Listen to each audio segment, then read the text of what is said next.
بسم اللہ الرحمن الرحیم۔ السلام علیکم۔ یوٹیوب چینل کے پروگرام ہیلتھ از ویلتھ کے ساتھ آپ کا فیملی مالج ہربلسٹ محمد عرفان حاضر خدمت ہے۔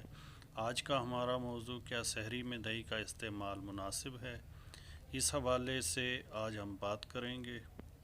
انسانی زندگی کی ابتدا سے ہی لوگوں نے دودھ سے دہی جمانے کا طریقہ جان لیا تھا، یہ جانے بغیر کہ اس کے فوائد کیا ہیں۔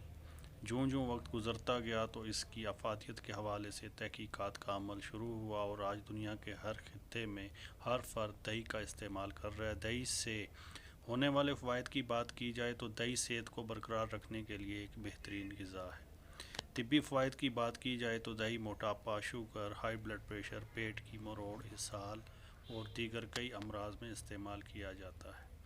رمضان المبارک میں سحری اور افطار میں دہی کا استعمال صحت کے لیے مناسب ہے۔ سحری اور افطار میں 1 سے 1.5 کپ دہی کھانے کے ساتھ کھایا جا سکتا ہے، جس کے صحت کے حوالے سے بہت اچھے نتائج سامنے آتے ہیں۔ اس کے علاوہ بھی دہی کا استعمال رمضان کے علاوہ بھی کیا جا سکتا ہے، جو کہ ایک اچھی بات ہے۔ نزلہ، زکام، کھانسی اور دمہ کے مرض میں مبتلا مریض دہی کا استعمال نہ کریں۔ خواتین چہرے کی گلو فیئرنس کے لیے مناسب مقدار میں روزانہ دوپہر یا صبح ناشتے میں دہی کا استعمال کر سکتی ہیں۔